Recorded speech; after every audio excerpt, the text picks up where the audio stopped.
Bonjour et bienvenue dans Du vent sous la robe, le podcast qui vous emmène à la rencontre d'acteurs innovants qui construisent le droit de demain. Je suis Laetitia Jacquier et dans cet épisode, j'accueille Karine Deluca. Avec Karine, nous avons parlé de la place de l'humain dans l'innovation, de comment elle gère la crise actuelle au sein de son cabinet, de droit collaboratif, d'écoute active des besoins du client, et de comment elle et son associé réinventent la relation client en proposant toute une série d'outils innovants à destination de leurs clients, et notamment du podcast et des vidéos qu'elle a créées, des retombées que ça a eu sur leur activité, sur la satisfaction client, mais aussi de la nouvelle plateforme de divorce en ligne qu'elle vient de lancer avec son associé, d'urgence du droit, de box au petit plaisir, de la gestion du temps au sein des cabinets d'avocats et de comment utiliser les outils technologiques pour gagner du temps sur des tâches à faible valeur ajoutée pour en consacrer davantage à la relation client, et de l'importance d'avoir un management de qualité dans les cabinets d'avocats. Bonjour Karine, merci beaucoup d'être avec nous aujourd'hui. C'est un vrai bonheur de vous recevoir dans ce podcast, surtout en cette période un peu morose de confinement. Mais comme me l'a récemment dit quelqu'un, dans Morose, il y a rose. Merci de me recevoir. Effectivement, c'est un peu particulier, on va faire cette interview à distance. Mais finalement, on va apprendre aussi plein de choses par rapport à l'innovation et au progrès. Je crois que ça peut nous faire aussi que progresser, ces situations. Tout à fait, ça pousse à innover. Donc Karine, vous êtes avocate spécialisée en droit de la famille et des personnes, et en particulier en divorce, et vous avez fondé avec Maud Lelièvre le cabinet Grandvel Société d'avocats. Passionnée par l'humain et la psychologie, la relation client est ce qui vous fait vibrer dans notre métier. Pleine d'ambition et de valeur, vous vous êtes fixée pour objectif de révolutionner le divorce et d'arrêter le saccage que celui-ci provoque dans les familles, en proposant notamment de nombreux outils innovants à vos clients. Un défi à la hauteur de votre goût pour l'aventure. En effet, quand on a réussi à préparer un marathon en 15 jours ou bien qu'on a acquis des vignes pour s'initier à la viticulture, révolutionner le droit du divorce n'apparaît plus si difficile. Bon, je vous avoue être un petit peu déçue à cause du confinement, je n'aurai pas la chance de goûter votre vin tout de suite, mais ce sera pour une prochaine fois. En tout cas, à vous seul, vous constituez la preuve que l'innovation peut bel et bien être humaine. Karine, est-ce que vous pouvez nous parler un peu de votre parcours et de ce qui vous a conduit à vous intéresser au droit et à l'innovation? Oui, vraiment merci déjà de me recevoir sur ce podcast et merci de vous intéresser à l'innovation et au droit. Vraiment, ça me semble important et à chaque fois, j'ai envie qu'on motive les jeunes qui se lancent dans cette profession à vraiment axer leur recherche sur l'innovation parce qu'il y a vraiment des belles choses à faire. Alors moi, mon parcours, c'est un parcours d'une petite jurassienne parce que on est un peu perdu au fin fond du Jura et c'est aussi la preuve que même au fin fond du Jura, on peut innover. Et c'est quelque chose auquel je tiens beaucoup. Donc moi, au début, j'étais pas forcément partie pour faire du droit, j'étais partie un peu dans le sport et puis finalement, ça s'est pas fait. Je me suis retrouvée à la fac de droit avec un peu le projet d'être notaire, avocat, je savais pas forcément. Et puis je me suis présentée au concours d'avocat et puis ça a fonctionné. Je le dis toujours parce que au départ, moi, j'étais sûre de vouloir faire du droit des affaires. Je suis même partie pendant quelques temps dans un cabinet spécialisé en droit des affaires. J'étais chez Fidal, donc vraiment le cabinet typiquement droit des affaires. Et puis, je me suis pas sentie bien. Non pas par la structure, par la matière en elle-même qui ne me plaisait pas. Et j'ai finalement changé au bout de 9 mois pour partir dans un petit cabinet généraliste. Qu'est-ce qui vous plaisait pas dans le droit des affaires? En fait, je me suis rendu compte que j'avais besoin de contact humain. Et en fait, dans ce cabinet, j'étais perdue dans mon bureau.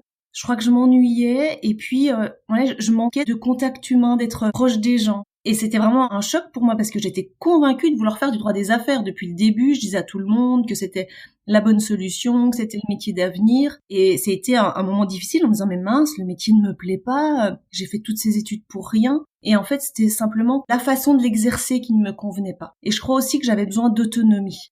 Comment vous avez rebondi justement par rapport à cette déception? En fait, je crois que j'ai suivi ce que je ressentais. Et maintenant, c'est mon mot d'ordre, en fait. C'est-à-dire que je me sentais pas bien. Et plutôt que de rester dans un fonctionnement où je me sentais pas bien, je me suis dit, pourquoi je me sens pas bien? Donc, je me suis dit, c'est peut-être pas le type de cabinet qu'il te faut. Il te faut peut-être un petit cabinet. Et donc, j'ai démissionné du cabinet où j'étais. Et je suis allée dans un tout petit cabinet. Alors, je suis passée d'une très grosse structure à un tout petit cabinet. Mais le mot d'ordre, c'était finalement, si ça va pas, s'il y a quelque chose qui convient pas, on a le droit de changer. Et c'est là où ça a ouvert toute la suite qui était finalement positive pour moi en fait, parce que dans ce petit cabinet, j'étais en contact avec des gens j'avais de l'autonomie et j'ai pu révéler ce que j'avais vraiment envie de faire. Même si le changement, il est peut-être un petit peu difficile parce que sur le coup, je vous cache pas que je me souviens la première fois que je suis arrivée dans le nouveau cabinet, je me suis mise à pleurer en me disant mais mon Dieu, qu'est-ce que t'as fait? T'as quitté une grande structure, qu'est-ce que tu vas devenir? Puis finalement, le changement s'est avéré positif, mais parfois c'est pas tout de suite, il faut un peu du temps. Et vous avez créé votre propre cabinet par la suite. Est-ce que vous aviez déjà le goût de l'entrepreneuriat plus jeune? En fait, je crois que justement, c'est ça que ça a révélé chez Fidal. C'est que c'était une structure très pyramidale, finalement, avec plein de responsables au-dessus de soi. Et en fait, j'avais besoin de prendre mes propres décisions, prendre mes propres risques, pouvoir essayer de faire toute seule et autres. Et dans un petit cabinet, j'ai très rapidement pu faire ce que j'avais envie de faire. J'ai demandé à installer un nouveau cabinet dans une autre ville. Enfin, tout de suite, l'entrepreneuriat, il est apparu beaucoup plus possible dans une petite structure que dans une organisation très pyramidale, en fait. Oui, c'est ça, c'est plus souple comme organisation en fait. Complètement. Et quelle est votre plus grande fierté? Alors, ma plus grande fierté, je le dis, moi, je suis une fille d'ouvrier, en fait. Mon papa, il est italien, il est venu en France, il avait 13 ans. Et pour mes parents, je crois que être avocate, c'était une fierté vraiment immense pour eux. Et je crois que je le garde, ça. D'ailleurs, ça m'émeut toujours quand j'en parle. Je remercie d'ailleurs toujours le système français avec cet ascenseur social parce que on a quand même un système qui nous permet de pouvoir faire des études. Et puis après, là, maintenant, je suis fière, notamment, toutes les innovations qu'on a mis en place ces dernières années, aujourd'hui, là, dans cette situation de confinement, je me dis, mais qu'est-ce qu'on a bien fait de le faire? Parce que ça permet à tout le monde de travailler depuis chez elle. Ça a permis, dès le début, de fermer le cabinet et de les mettre en sécurité, et quand même de continuer de travailler. Justement, je voulais vous demander comment vous gérez le contexte actuel. Est-ce qu'il y a des outils en particulier qui vous facilitent la tâche? Enfin, c'est des éléments que vous aviez mis donc visiblement en place avant le confinement. Est-ce que depuis le confinement, vous avez pensé à mettre en place d'autres outils ou d'autres méthodologies pour faciliter le travail à distance?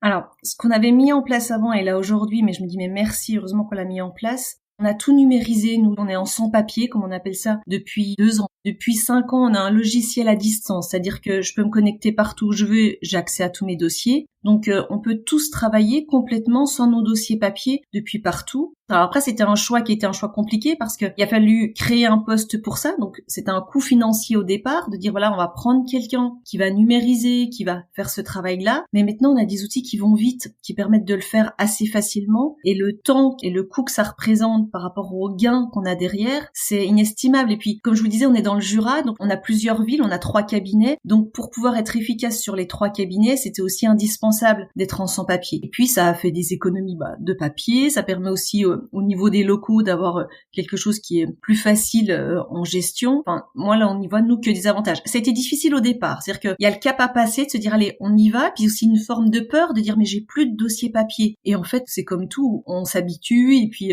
le changement s'y fait. C'est toujours le démarrage, de dire allez on se lance, on le fait. Et il faut être assez radical dans des choix. C'est-à-dire que le faire à moitié, ça allait pas marcher. Parce qu'au début, on disait, on garde quand même un petit dossier pour ceci. Non. C'est-à-dire que il faut aller jusqu'au bout de la démarche. Sinon, si on le fait à moitié, ça marche pas. Après, là, en ce moment, je vois, il y a un outil qu'on avait mis en place il y a pas mal de temps et qu'est-ce que je suis contente qu'il soit mis en place, c'est le système des paiements en ligne. Parce que les gens peuvent pas se déplacer à la poste. Nous, c'est compliqué pour le courrier, on peut pas retourner non plus à la banque et on a vraiment voulu que personne sorte de chez soi. Et dans des périodes de crise comme ça, c'est aussi un outil qui est très, très utile. Ce qu'on a rajouté comme outil qu'on n'utilisait pas avant, on fait des conférences pour se voir un petit peu ensemble parce qu'on a besoin quand même de se voir et de se parler. Donc voilà, lundi matin, on a fait notre petite réunion d'équipe, alors à distance, mais on se voit, chacune peut se parler, se dire comment elle va et tout. Donc nous, c'est vrai qu'on peut continuer de travailler complètement. On transforme juste les rendez-vous en rendez-vous téléphoniques. Et alors ça sera difficile, on le sait tous, tous les cabinets sont confrontés à la même situation, mais le fait d'avoir mis ces outils en place nous permet vraiment de travailler. Et ça, c'est vraiment une bonne chose. Et qu'est-ce qui vous avait motivé à passer justement ce cap de numérisation à 100%? J'arrive pas à dire ce qui nous a décidé, mais en tout cas, ce que je sais, c'est que avec mon associé, avec Maude, on est constamment en train de se poser la question, qu'est-ce qu'on peut améliorer? Qu'est-ce qui peut faciliter et notre travail à nous et la qualité de notre travail auprès des clients? Donc en fait, on se fait régulièrement des petites réunions pour se dire voilà, qu'est-ce qui fonctionne, mais qu'est-ce qui fonctionne moins bien, qu'est-ce qu'on pourrait améliorer. Et c'est comme ça qu'à chaque fois, naisse un nouveau projet en fait. Et en fait, ce qui n'allait pas parfaitement bien, c'est que à un moment donné, moi je trimballais mes valises de dossiers. Et j'en avais marre de balader mes valises. Donc, quelle solution je peux mettre en place face à ça? Et c'est comme ça, on s'est dit que finalement, il faudrait peut-être être tout en numérique. Et c'est là où on s'est dit, alors, ok, on se lance dans ce projet-là. On le budgétise et on met en place le projet. Donc en fait, c'est vraiment l'idée, et je crois que c'est comme ça qu'on peut innover, c'est de se dire, j'ai ça qui m'énerve, alors qu'est-ce que je fais pour le changer ? Et vous disiez que vous discutez régulièrement avec votre associé justement des points d'amélioration possibles. Ça, c'est quelque chose que vous faites à quelle fréquence à peu près ? Alors, moi, je pense qu'on l'a toutes les deux un peu toujours en tête, parce que on adore notre métier d'avocat. Vraiment, on est l'une et l'autre passionnés, mais on n'est pas passionnés que par ça. On est passionnés, je crois, par l'entrepreneuriat. Moi, je sais que ça m'anime complètement. J'adore l'idée de me dire, est-ce que je peux améliorer un fonctionnement ? Donc on est toutes les deux tout le temps en train de bouillonner un petit peu d'idées, et je crois que même c'est ce qui nous aide à nous lever le matin en fait. C'est ce qui fait que moi mon cabinet j'ai envie de m'en occuper parce que je n'ai pas que l'aspect avocat. J'ai toute cette partie où je me dis mais comment je peux améliorer les choses, et toujours dans deux axes. Ça me semble important. C'est l'amélioration client, mais aussi l'amélioration pour nous avocats et puis pour l'équipe en fait. Il faut toujours avoir ces deux axes de développement. Après, ce qu'on aime bien faire, et c'est là à chaque fois on se rend compte qu'on a nos meilleures idées, c'est quand on part les deux en formation, on sort du cabinet, et c'est comme ça qu'est né les podcasts. Et je pense faut se prendre des temps en dehors du cabinet pour pouvoir réfléchir à ce qu'on a envie. Et aussi, ce qu'on s'est toujours dit, il faut pas faire pour le faire, faut le faire parce qu'on a envie, parce que ça nous anime, et pas que par obligation, parce que sinon c'est triste et puis c'est pas motivant en fait. Et qu'est-ce qui vous fait vibrer dans le métier d'avocat justement ? Alors là, je vous parle pour moi, ce qui me fait vibrer, c'est quand je me rends compte lors d'un rendez-vous que par un accompagnement, en prenant le temps d'écouter, j'arrive à faire évoluer les gens dans une situation. Et ça me procure un vrai plaisir en fait. Je crois que dans mon métier même, c'est ce qui me nourrit en fait.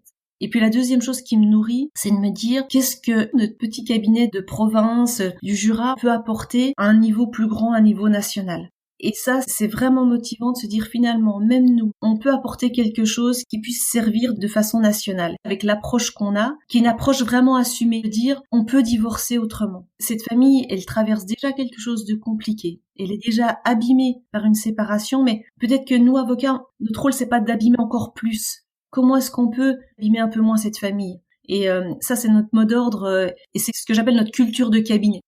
Et donc, ce que j'entends dans ce que vous dites, c'est que finalement, ce qui est vraiment très important pour vous dans votre métier, c'est l'humain, et votre rôle en tant qu'avocat et dans votre spécialisation, c'est d'apaiser les conflits et de rendre cette période de vie qui est une période douloureuse plus apaisée et plus humaine finalement. Ouais, c'est exactement ça. En fait, nous, on voit notre rôle d'avocat non pas comme celui qui va aller dans un combat, on se voit comme des accompagnants en fait.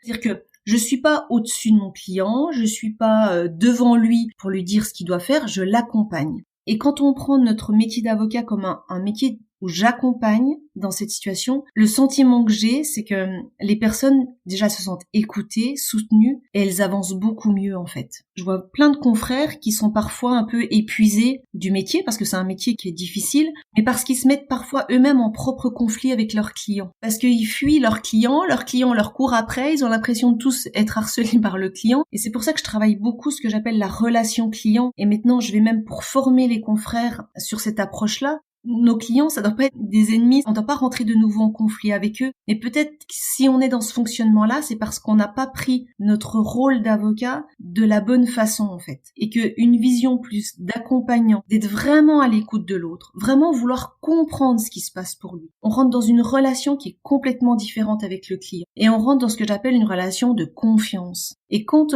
on se fait tous confiance, que le client me fait confiance, que moi aussi je lui fais confiance, on travaille mais dans une autre logique. Et pour moi, tout ça repose sur l'écoute. Et en tant qu'avocat, la première formation qu'on devrait trouver dans les écoles d'avocats, c'est l'écoute active. Écouter notre client vraiment. Et ça s'apprend. On croit tous qu'on sait écouter, c'est pas vrai. Vraiment, il y a des méthodologies pour écouter. Et moi, je le dis toujours quand je fais mes formations. Au départ, quand j'ai fait mes recherches sur la relation client, parce que ça m'intéressait beaucoup, savoir ce que le client il ressent quand il vient dans un cabinet d'avocats, mon but, c'était d'améliorer la satisfaction de mes clients. Et en fait, en travaillant sur la relation client, finalement, ça a amélioré effectivement la satisfaction client, mais ça a aussi amélioré mes conditions de travail. Parce que quand on n'est pas en train de lutter face à un client, je peux vous dire qu'on n'y passe plus la même énergie, on y passe une énergie qui est plus positive. Donc c'est indispensable de travailler sur cette approche-là en fait. Quand je fais mes formations, certains confrères viennent m'opposer en disant « mais on n'est pas psychologue ». Et je leur réponds « effectivement, je suis pas psychologue. D'ailleurs, j'essaie pas de résoudre leurs problèmes psychologiques. Et souvent, quand il y a une problématique assez lourde, je les renvoie vers des psychologues. Par contre, je considère que je dois avoir conscience de cet impact-là. Je dois savoir en tant que professionnel que quelqu'un qui traverse une séparation, il y a une période de sa vie où il va être dans un tel état de souffrance qu'il pourra pas entendre mes informations. Parce que si je ne le sais pas, pour le coup, je fais du mauvais boulot. Je vais lui donner des informations que son cerveau n'est pas capable de recevoir. Et vous parliez d'écoute active et de savoir écouter son client. Est-ce que vous avez toujours eu cette écoute ou est-ce que vous l'avez appris? Alors, je pense que j'avais un petit peu cette sensibilité-là et puis c'est vrai que les gens m'intéressent, donc j'écoutais. Mais surtout, j'ai eu la chance de faire une formation en processus collaboratif que je conseille à tout le monde de faire. Et dans cette formation, il y a une partie sur l'écoute active. Donc, c'est-à-dire une formation concrètement sur comment écouter. Et ça m'a permis de me donner des outils que je n'avais pas en fait. Et ensuite, j'ai pu refaire cette formation au sein de mon équipe parce que même les assistantes, j'ai envie de dire, tout le monde doit être formé à cet outil-là. Et donc ça, il existe des formations, après il existe des livres. Moi, comme ça me passionnait, je me suis renseignée, j'ai creusé un peu la question. Je vais moi-même maintenant former des confrères en Suisse sur cet outil-là. Donc, je pense qu'effectivement, il faut se former. Quand je dis que ça doit être aussi dans les écoles d'avocats, il faut sensibiliser à cette approche-là. Est-ce que vous pouvez nous présenter un peu les éléments caractéristiques du droit collaboratif ou processus collaboratif? Alors, en fait, le processus collaboratif, c'est un outil qui est à disposition des avocats pour permettre de régler des litiges sans passer devant le juge, mais surtout en aboutissant à ce qu'on appelle un accord gagnant-gagnant. C'est-à-dire que le but, c'est que les deux parties soient satisfaites. Parce que moi, je suis convaincue que si tout le monde trouve finalement un accord qui lui convient, on va réussir à apaiser finalement la situation. Et puis on peut faire du sur-mesure avec un processus collaboratif. Devant un juge, on peut pas faire du sur-mesure. Et donc tout le principe du processus, c'est de rechercher les vrais besoins de notre client et de travailler sur ces besoins. Mais pour ça, il faut être formé à ce processus. On peut pas s'improviser avocat en droit collaboratif. La formation, pour moi, elle est indispensable. Et cette formation, elle m'a permis de me conforter dans les convictions qu'on avait, de se dire, il est peut-être important de changer de paradigme, de changer de vision sur la façon dont on aborde le conflit. Donc ça vous a fait changer dans votre façon de travailler? Alors oui, ça m'a complètement fait changer, c'est-à-dire que on s'est interdit de voir ce qu'on appelait l'autre partie comme un adversaire. C'est-à-dire que l'autre partie, non, c'est pas un adversaire, c'est aussi un partenaire de travail. Ça a permis aussi de conforter dans le fait que l'écoute active, c'était le bon outil et qu'il va falloir le mettre en place dans tous les dossiers. C'est-à-dire que on peut pas faire des processus collaboratifs dans tous les dossiers parce que soit en face, le confrère n'est pas formé, soit les clients ne souhaitent pas. Donc, on peut pas le faire dans tous les dossiers. Par contre, l'état d'esprit, la culture du processus collaboratif, on peut la mettre dans tous les dossiers. On peut même la mettre dans mes plaidoiries. C'est-à-dire que je plaide plus de la même façon. Je vais plus plaider sur ce que j'appelle les besoins de mon client plutôt que d'être dans l'agressivité de l'autre partie. Ça sert à rien. Ça fait que abîmer les choses, ça énerve les magistrats. Donc finalement, le processus collaboratif, il est infiltré partout dans le cabinet, il est infiltré dans tous nos rendez-vous, dans la façon dont on gère les dossiers, dans la façon dont on plaide, pour amener une autre façon d'aborder le conflit. Mais tout en étant au service du client. C'est-à-dire que on n'a pas besoin d'être dans l'agression de l'autre partie pour servir nos clients. Et c'est quand même beaucoup plus intéressant, plus constructif d'être sur cette recherche plutôt que d'être dans l'agression de l'autre. Vraiment, moi, j'ai aucun regret d'avoir axé notre façon de travailler dans cette direction. J'ai fait un épisode podcast, le numéro 7, pour l'expliquer de façon plus longue, parce que là, on n'a pas tout le temps pour vous l'expliquer, mais ça permet de reprendre le système, comment ça fonctionne, un peu plus détaillé en tout cas. Oui, je le mettrai dans les notes de l'épisode. Comme ça, il y aura un lien directement vers votre épisode avec Laurent. Oui, c'est ça. C'est une bonne image qui permet de comprendre. Oui, tout à fait. Et donc, cette recherche du besoin de votre client, c'est ça qui fait la différence avec les autres modes alternatifs de règlement des litiges? Oui, complètement. Alors, cette recherche des besoins, ça, c'est vraiment été une découverte pour moi grâce au processus collaboratif.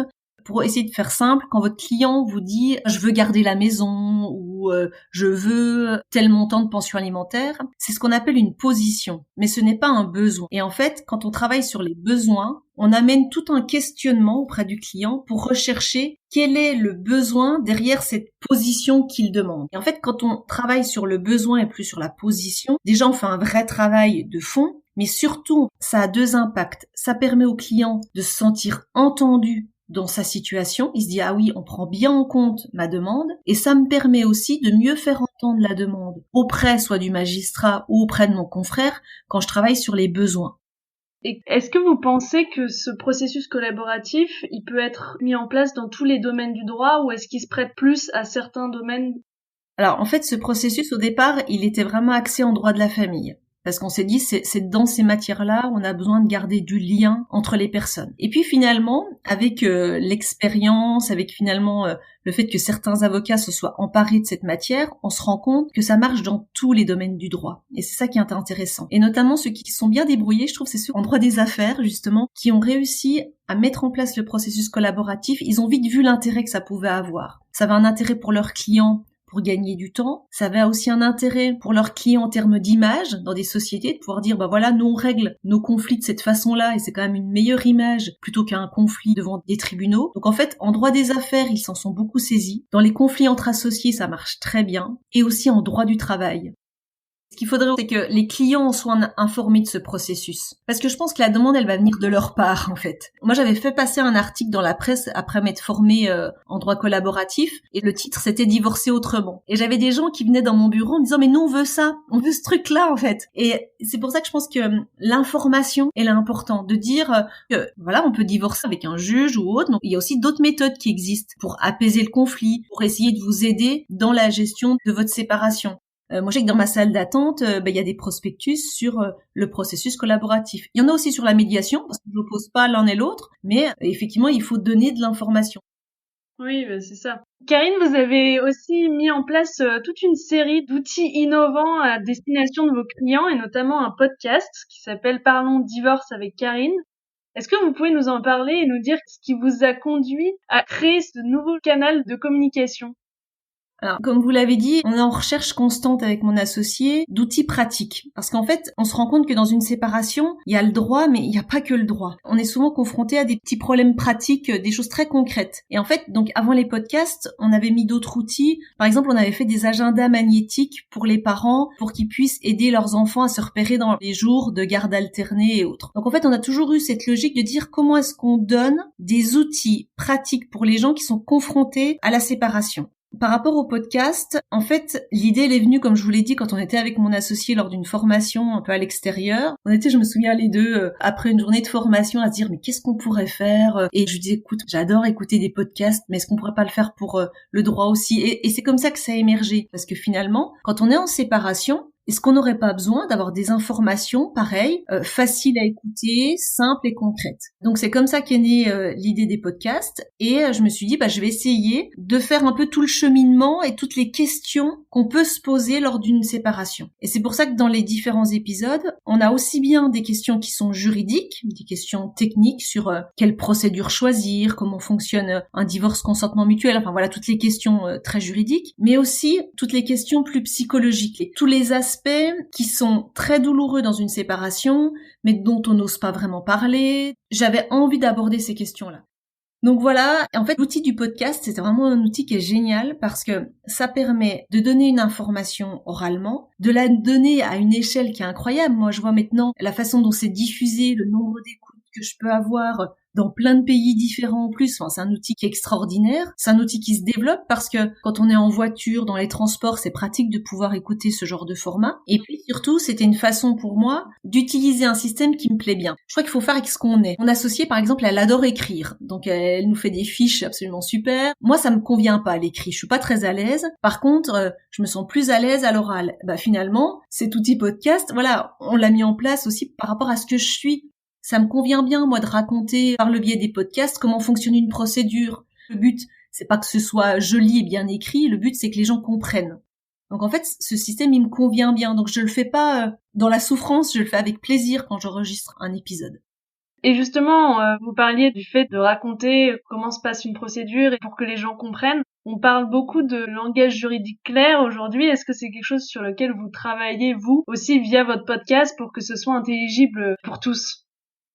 Moi, c'est mon mot d'ordre, en fait. Et souvent, alors, je bouscule un petit peu les confrères quand je fais certaines formations. Je leur dis, mais relisez vos courriers, vous allez vous rendre compte qu'ils sont incompréhensibles. Faites-les lire par des membres de votre famille qui ne sont pas juristes. vous allez voir, ils vont rien comprendre. Et je dis toujours, on a une obligation, nous, en tant qu'avocats, de donner une information claire et utile. Donc ça sert à rien de faire des belles phrases compliquées avec des termes juridiques, les gens ne les comprennent pas. En fait, c'est notre obsession et je sais qu'on a encore du travail à faire parce que quand on est professionnel d'une matière, nos termes, notre vocabulaire, il est ancré en nous, il nous paraît évident. Sauf que pour les gens qui n'ont jamais été confrontés au droit, il n'y a rien d'évident. Donc il faut revoir tous les termes juridiques. Quand on parle d'une ordonnance de non-conciliation, c'est du chinois. Donc il faut dire, c'est la première fois on va devant le juge pour parler de la séparation. Il faut se rendre accessible, il faut faire du simple. Et nous, on fait tout un travail même avec les courriers du cabinet pour les reprendre en se posant la question, est-ce que c'est clair? Quand on parle par exemple d'une mise en état dans nos courriers, je suis désolée, c'est pas clair. Donc même si ça paraît peut-être assez basique comme façon de parler, mais je m'en fiche. Moi, tout ce que je veux, c'est que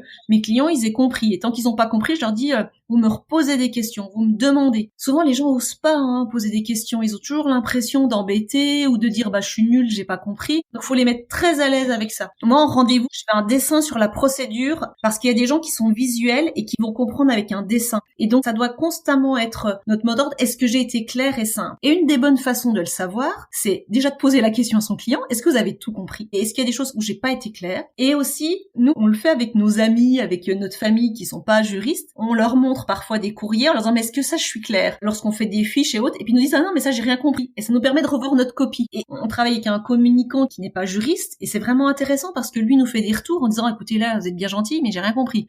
Ce communicant avec qui vous travaillez, et vous êtes sur quels aspects du coup? Donc c'est Nicolas Bouvray, je le présente parce que c'est quelqu'un qui est vraiment important maintenant dans le cabinet. C'est lui qui a fait nos premières communications sur les réseaux. Et c'est grâce à lui que sont nées les vidéos où on aborde certains sujets et on l'aborde avec des enfants qui sont filmés sur des petites scènes parce qu'on s'est dit il faut qu'on puisse toucher les parents pour leur faire entendre certaines choses et peut-être que la voix d'enfant, ça sera une bonne solution. Ces vidéos donc que vous avez mises en place, sens et émotions, j'en ai regardé pas mal et je trouve qu'elles sont très très bien faites, que le ton est très juste, c'est très drôle et j'ai trouvé ça très touchant. Je vous remercie. Je trouve qu'il faut revenir à l'essentiel dans les séparations et je trouve que la voix des enfants, c'est peut-être là l'essentiel en fait. Et donc, lui donnait l'idée, et lui, ensuite, il écrivait le scénario, il s'occupait du montage, etc., des films. Pour les podcasts, c'est lui qui m'aide pour la mise en ligne et puis pour la communication. Et là, on vient récemment de s'associer avec lui dans une nouvelle société. On vient de créer la société Devlex pour développer un nouvel outil, à savoir le divorce en ligne. Et ça, on s'est associé avec lui parce que on se rend compte que si nous on reste tout seul, professionnel du droit dans notre coin, je pense que on s'enferme dans un système et puis on a besoin d'autres partenaires qui ont une autre vision que la vision du droit. Est-ce que vous pouvez nous en dire plus sur cette nouvelle plateforme de divorce en ligne que vous avez lancée ? Alors, c'est mis en ligne depuis lundi dernier. Donc, vous voyez, c'est tout récent. Alors, on pensait pas le mettre en place dans le cadre du confinement, mais on travaille sur ce projet depuis maintenant plus d'1 an. Ça s'appelle Divorce Simple. En fait, ce qu'on a voulu faire, c'est qu'on est parti d'un constat, c'est que le coût d'un divorce amiable est élevé. Il se développe des plateformes en ligne.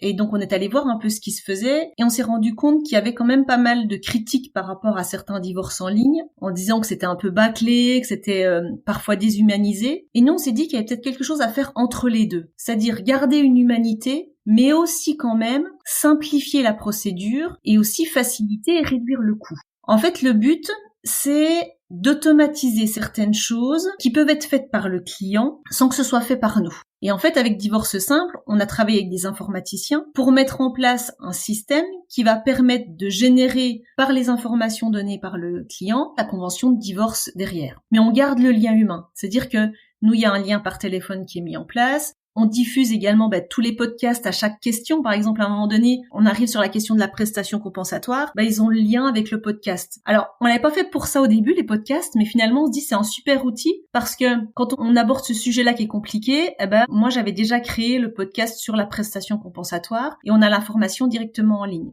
Donc, c'est pas un système de divorce pas cher du tout parce que ça a quand même un coût de prendre le temps d'aider les gens. Mais par contre, il y a des choses où on pouvait réduire le coût. On est fiers de ça parce que on a utilisé ce qui était pour nous important, c'est-à-dire on utilise l'innovation, on modernise la façon de faire, mais en même temps, on garde le lien humain. On veut pas un divorce bâclé, mais on utilise quand même l'outil informatique qui peut permettre d'être une économie de coûts et puis pour nous faciliter la vie aussi. C'est-à-dire que si on doit faire du volume à un moment donné, il faut aussi qu'on apprenne à gagner du temps et puis à faciliter le travail des assistantes qui travaillent avec nous.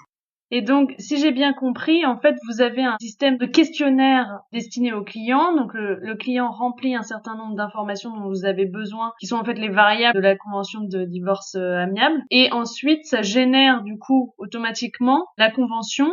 Et comment ça se passe après?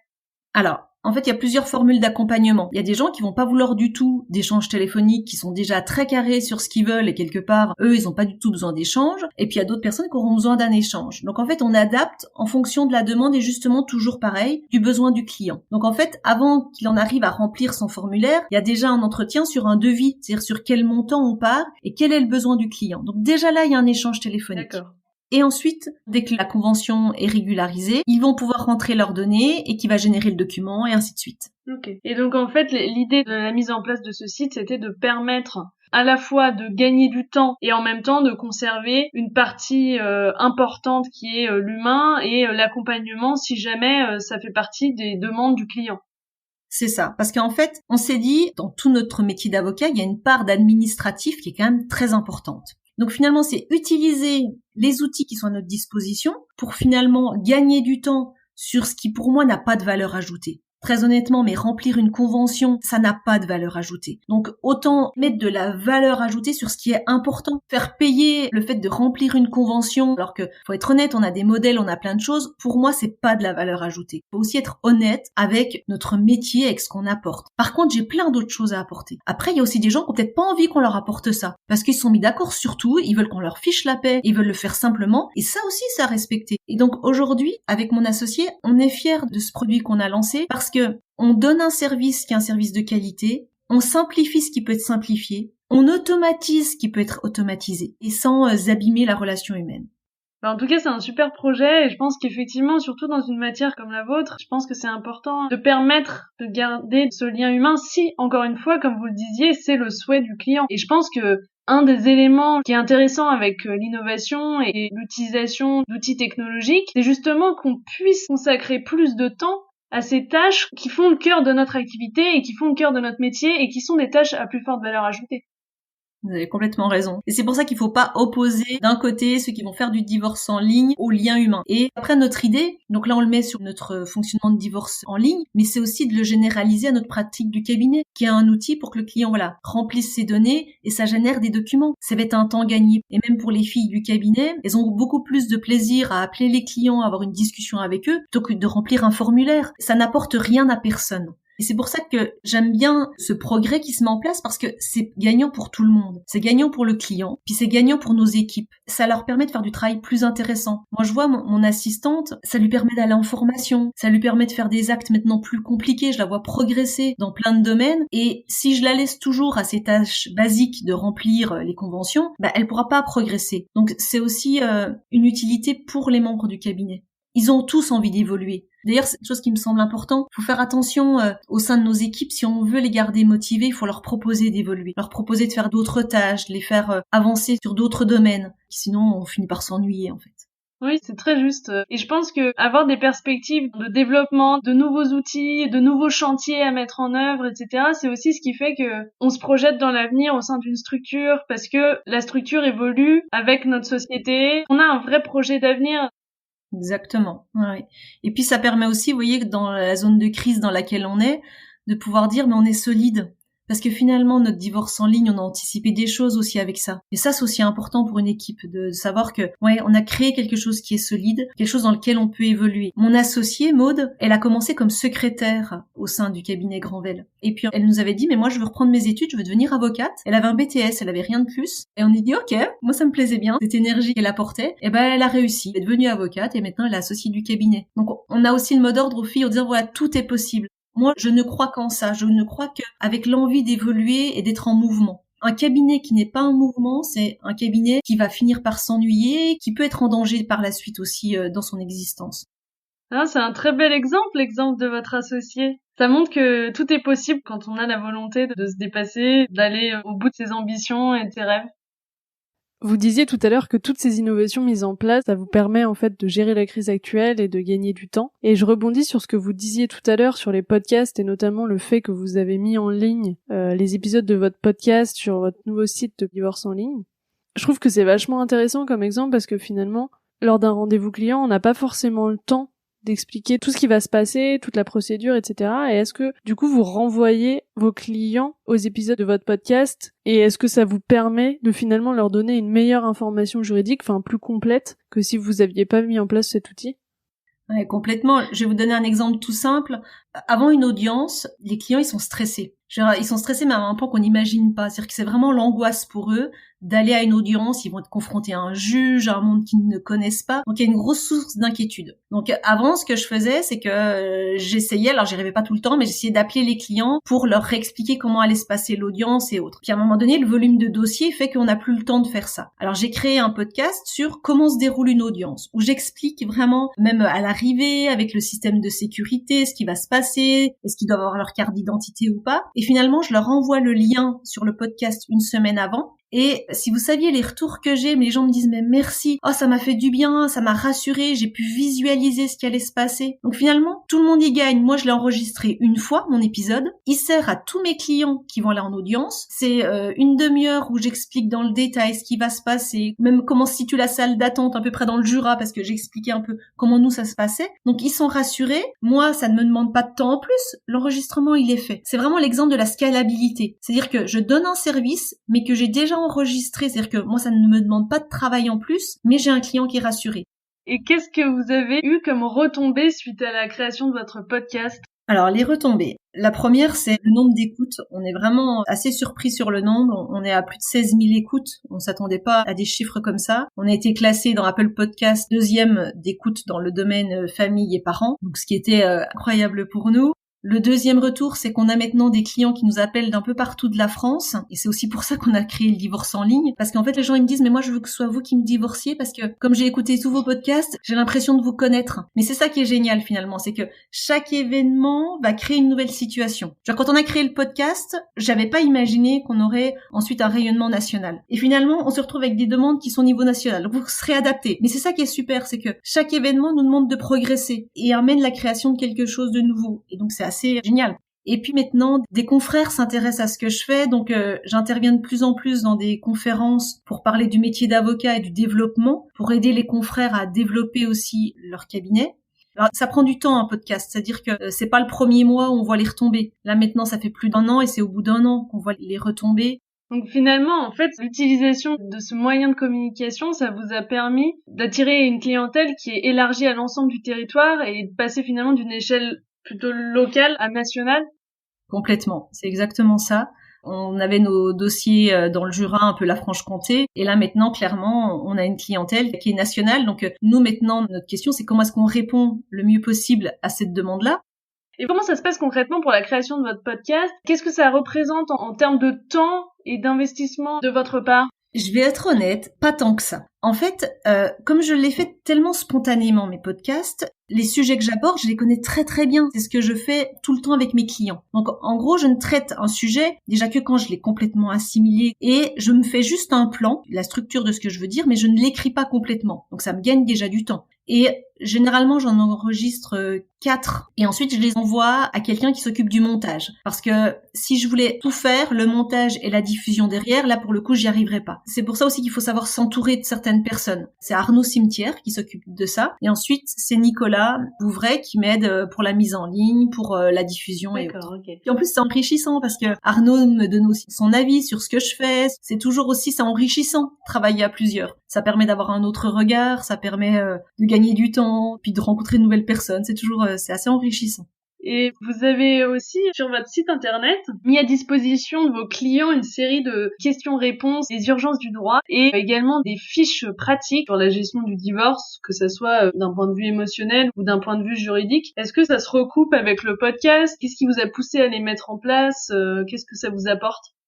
En fait, ça, c'est les premiers outils qu'on a mis en place parce que cette recherche d'innovation et de progrès, elle date depuis quelques temps. Et en fait, on a commencé par les fiches et ensuite, on a fait les urgences du droit parce qu'en fait, j'avais fait le constat que c'était quand même des questions récurrentes que les clients me posaient et je me suis dit, comment est-ce que je peux créer un système pour que les gens aient une réponse, même le week-end, même le soir tard, quand moi, je suis pas disponible pour leur répondre. Et là, j'ai travaillé aussi avec Nicolas et puis avec un informaticien, c'était super intéressant, avec un système de questions en cascade pour pouvoir aboutir aboutir à leur réponse. Donc, notamment, on avait souvent la question où un des parents ne ramenait pas l'enfant après un droit de visite. Et ça, souvent, c'est une question qui se pose le week-end. Et moi, le week-end, je suis fermée. Donc, j'ai créé un système de questions pour que les gens sachent ce qu'ils ont à faire. Donc, ils répondent, est-ce qu'ils sont mariés ou pas? Est-ce qu'il y a un jugement ou pas? Et donc, en fait, ça amène à la solution qui correspond à leur situation.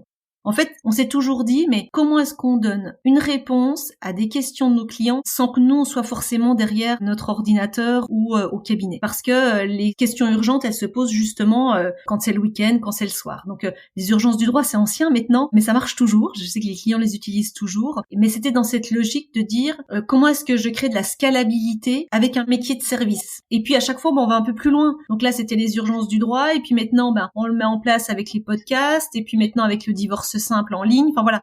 Et vous avez aussi mis en place une box aux petits plaisirs qui contient 60 idées de petits plaisirs à se faire lorsque la crise familiale en fait sentir le besoin. D'où vous est venue cette idée ? Pour le coup, l'idée, elle nous est venue avec mon associé du fait de traverser soi-même ce genre de situation. Et on se souvient l'une et l'autre de l'avoir vécu en étant complètement perdu, en ayant l'impression d'avoir plus envie de rien, de plus avoir de plaisir pour rien. Et en fait, dans cette box, on a mis des petites choses pour justement prendre soin de soi. Et je sais que souvent les gens sont touchés parce que ils s'attendent pas à ce qu'on se soucie de ça. Et ça permet aussi de donner une autre dimension dans la relation avec le client. Et donc dans cette petite boîte, on trouve tout ce qui nous a fait du bien dans des moments qui sont compliqués. Alors ça passe par des idées de films, des idées de lecture, des propositions pour faire un peu de la méditation avec certaines applications. On parle aussi du podcast Change ma vie qui peut aussi aider dans des moments difficiles. Enfin voilà, on a essayé de mettre ce qui peut aider dans des moments compliqués. Donc c'est pas du droit, mais c'est un moment qui est une réalité dans la séparation. Et ça me semble important de pouvoir dire qu'on sait que c'est difficile. C'est dans cette notion d'accompagnement en fait. C'est-à-dire que vraiment, on voit notre métier comme j'accompagne dans un moment difficile et qu'est-ce que je peux faire pour être le bon accompagnant.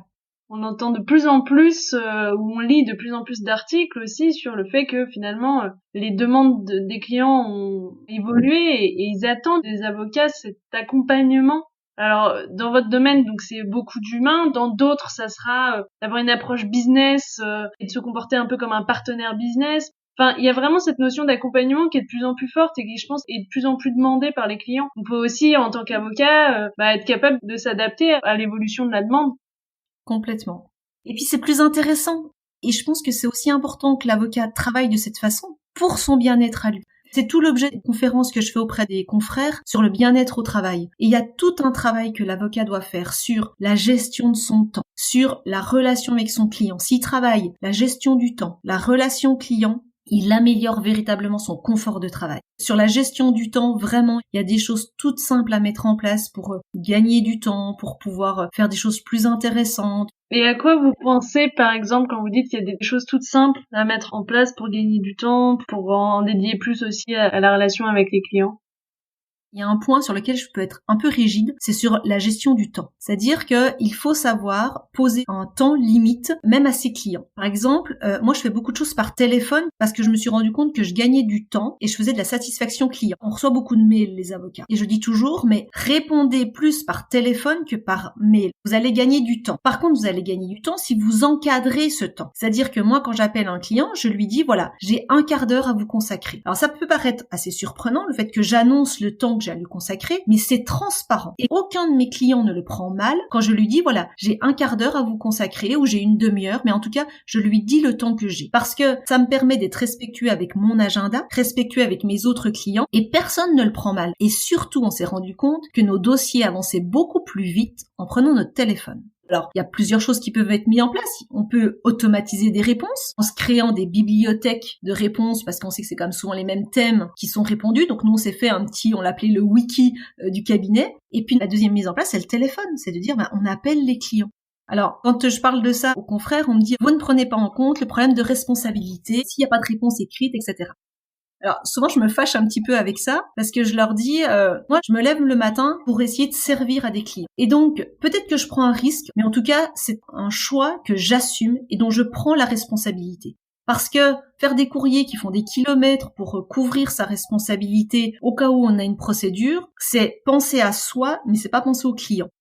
Donc voilà, c'est des petites choses sur la gestion du temps, sur aussi dédier des plages horaires où on va conclure, de dire voilà là, il n'y a pas de téléphone, on ne me dérange pas, je fais des conclusions de telle heure à telle heure et je le note sur l'agenda. C'est d'être vraiment dans le respect du temps, de son agenda et de dire quand la journée se termine, elle se termine.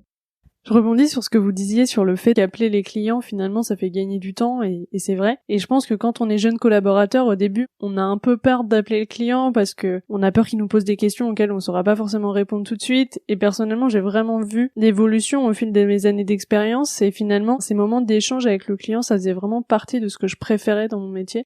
Et puis après, c'est vrai, ça fait gagner du temps, parce qu'à l'écrit, on est tous un peu psychorigides, à se relire 15 fois, à la virgule près. Et je pense que, pour la question de la responsabilité, il y a un équilibre à trouver, un juste milieu à trouver, sur des points où finalement, on n'a pas besoin de faire d'écrit, et d'autres où c'est vraiment important et il faut absolument faire des écrits. Puis après, ça dépend aussi des préférences du client, parce qu'il y a des clients qui préfèrent qu'on les contacte par mail, et pas qu'on les appelle, donc... Je rebondis sur le fait d'avoir peur de ne pas savoir répondre à une question. Et ça, je l'ai vu énormément avec les filles du cabinet. Et en fait, je leur expliquais qu'elles avaient le droit de pas savoir. Et quand un client nous pose une question auquel on ne sait pas répondre, lui dire, écoutez, je ne sais pas, il faut que je fasse une recherche, il n'y a aucun client qui le prend mal. Et quand on enlève ce poids-là, cette pression qu'on se met de devoir tout savoir, ça change tout dans la relation avec le client. Donc, osez dire, je ne sais pas. Oui, c'est vrai, mais en fait, à partir du moment où j'ai compris qu'on avait le droit de pas savoir, tout s'est passé beaucoup mieux, effectivement. Et vous êtes combien dans votre équipe? Alors là, actuellement, on est 2 associés, une collaboratrice et 3 assistantes. Et puis, on va recruter là une autre collaboratrice.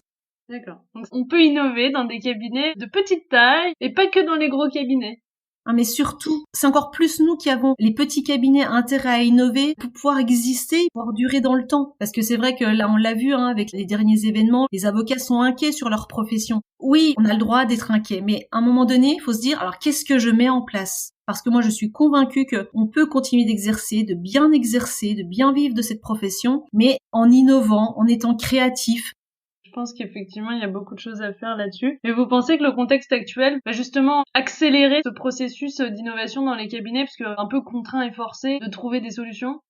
Ah, mais complètement. Moi, là, on travaille donc depuis la maison et je suis en échange avec des confrères et certains me disent ah oui mais moi j'ai pas les dossiers avec moi donc je peux pas faire, ou j'ai un autre qui me dit oh mais mince j'avais le logiciel puis j'avais pas rentré mes dossiers. Donc je pense que ça va faire évoluer et aussi peut-être moins se déplacer. Finalement on arrive à travailler à domicile. Alors on avait déjà mis le télétravail en place avant cette crise d'ailleurs, merci et heureusement, mais pourquoi pas le développer un peu plus. Moi je me rends compte aussi que les rendez-vous par téléphone ça se fait bien. Le premier rendez-vous moi j'aime bien l'avoir en direct, mais la suite des rendez-vous je vais peut-être plus proposer de rendez-vous par téléphone. Donc voilà, en tout cas, ça nous amène à continuer la démarche dans laquelle on est. Mais c'est vrai que le télétravail, c'est un vrai sujet. Il y a beaucoup de cabinets qui refusaient le télétravail ou qui disaient mais non, c'est pas possible, etc. Aujourd'hui, dans le contexte dans lequel on est, finalement, on se rend compte que si on veut que ça fonctionne, ça peut fonctionner.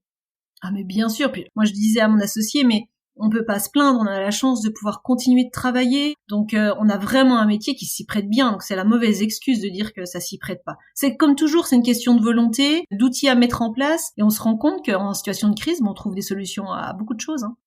Oui, c'est vrai. Mais après, je pense que parfois, ce refus du télétravail peut aussi s'expliquer par un petit manque de confiance sur finalement, est-ce que quand on est chez soi, on va travailler, etc. Et je pense que il y a peut-être cet élément-là aussi qui jouait.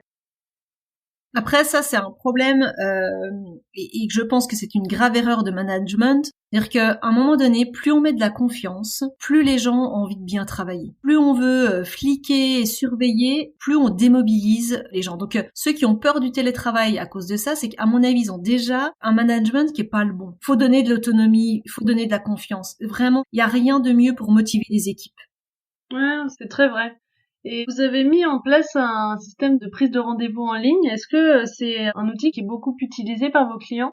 C'est perfectible et on est en train de travailler dessus pour l'améliorer. Mais en tout cas, oui, les gens le demandent, le rendez-vous en ligne. Là, justement, on travaille dessus avec Divorce Simple. C'est-à-dire qu'actuellement, ils envoyaient leur demande et nous recevaient un mail. Donc, généralement, ça nécessitait qu'on rappelle derrière parce que les horaires qu'ils proposaient, ça n'allait pas forcément avec nous. Il n'y a pas d'accès à l'agenda, enfin un agenda avec des horaires proposés. Donc, c'est ça qu'on travaille en ce moment. C'est-à-dire qu'ils aient accès directement avec un agenda avec des horaires proposés. Et est-ce que vous avez rencontré des difficultés dans la mise en place de tous ces outils, de la création de votre nouvelle plateforme de divorce en ligne? Alors des difficultés, oui, on en a rencontré, et puis alors de façon surprenante, elles sont venues de notre profession. En fait, on a eu l'ordre des avocats qui, lorsqu'on lançait des choses, ça leur plaisait pas trop en fait. Et donc on a eu des courriers pas très sympathiques, pour être transparent, où on revenait remettre en cause ce qu'on faisait au niveau de la publicité. Donc à chaque fois on s'en justifiait et on avait nous le droit de notre côté pour expliquer qu'on pouvait le faire, tout ça. Et en fait ça a été vraiment dur pour nous en se disant mais on essaie d'innover et notre propre profession, notre ordre est en train de nous tirer par le bas en disant vous devriez pas, etc. Et le plus bel exemple que j'ai, et ça m'avait mis en colère, on avait été primé pour un prix de l'innovation sur la relation client, on avait été finaliste. En 2017, c'est ça? Ouais, c'est ça. Et donc les bâtonniers des différents candidats étaient là et tout. Nous, on n'a pas eu une lettre de remerciement ou de félicitations ni rien. Par contre, on avait eu des courriers en disant attention, vous devriez pas faire ceci ou cela. Et je me dis mais c'est triste en fait que on n'ait pas le soutien des barreaux. Alors maintenant, ça va mieux. Alors la divorce en ligne, pareil, ça interroge tout de suite. Les premiers courriers qu'on reçoit, c'est un peu d'inquiétude et de suspicion et autres. Alors on s'en explique, on se justifie. Mais je trouve que c'est un petit peu dur parce que finalement, notre plus grande difficulté, c'est par rapport à notre ordre ou parfois c'est plutôt que de dire mais allez-y, faites-le, c'est plutôt de nous tirer un peu vers le bas. Et je pense qu'on aurait gagné dans notre profession à s'ouvrir un petit peu, à se dire qu'il y a peut-être des choses intéressantes qui se font et on va interroger sans forcément être sur de la suspicion. Et dans un contexte où on parle justement beaucoup de la transformation du métier d'avocat, quelle est votre vision de l'avenir de notre profession ? Alors, j'ai le sentiment que je vais pouvoir encore plus exercer comme j'aime. C'est-à-dire que je vais pouvoir utiliser le numérique pour faire des choses qui sont sans valeur ajoutée et que j'aurai plus de temps pour être dans un vrai accompagnement. Et quelles nouvelles compétences pensez-vous que les professionnels du droit devraient acquérir ? Je reviens sur ce que je vous avais dit au début, vraiment cette notion d'être capable d'être à l'écoute. L'autre compétence, c'est d'être ouvert à d'autres professions. Je crois qu'il faut qu'on sorte un petit peu de notre métier. Moi, je sais que j'aime bien aller faire des formations qui sont pas données par des avocats. Aller s'intéresser à d'autres métiers qui peuvent nous apporter un nouvel éclairage. Donc, de l'écoute et de l'ouverture. Et quels conseils vous donneriez aux étudiants et professionnels du droit qui nous écoutent pour embrasser le futur avec succès ? Je suis convaincue qu'on ne fait bien que ce qu'on aime. En fait, c'est de faire avec qui on est. Donc, se poser la question, mes talents, ils sont où ? Qu'est-ce que je fais bien ? Et bien, finalement, je vais accentuer sur ce que je fais bien. Donc, le conseil, c'est apprenez à vous connaître et d'être honnête avec qui on est, ce qu'on aime faire, parce que voilà, on fait bien ce qu'on aime faire.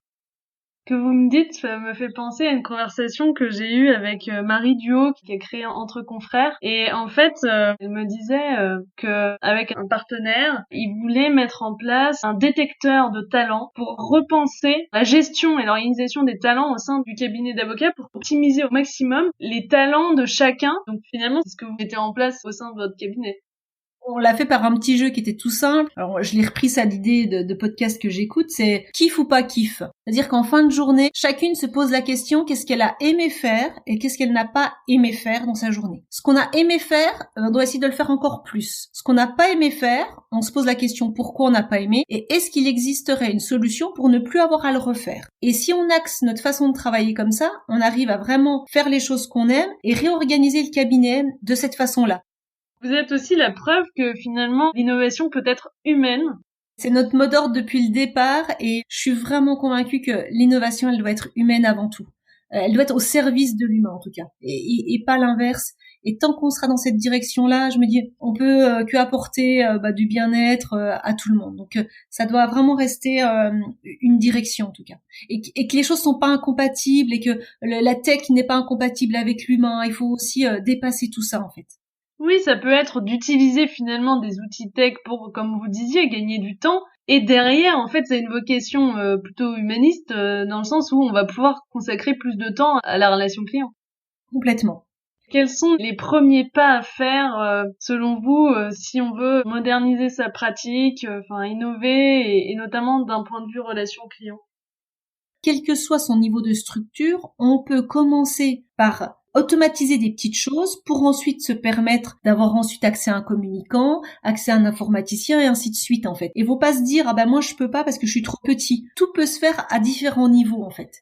S'il aime effectivement la relation client, alors là, il va pouvoir réfléchir à ce qu'on appelle l'expérience client. L'expérience client, c'est se poser la question qu'est-ce que ressent mon client quand il rentre dans mon bureau jusqu'à ce qu'il en ressorte. Et il y a un petit truc tout facile à faire que tout le monde peut mettre en place maintenant, c'est moi ce que j'appelle le au revoir client. C'est-à-dire que quand un dossier est terminé, on appelle le client pour lui demander comment est-ce qu'il a ressenti toute cette procédure. Comment est-ce qu'il s'est senti accompagné? Et on l'écoute. Et ça doit vous donner des informations sur les points que vous devez investir pendant votre dossier. Sur quelle note vous aimeriez terminer l'interview? Est-ce que il y avait quelque chose d'autre que vous aimeriez partager avec nous?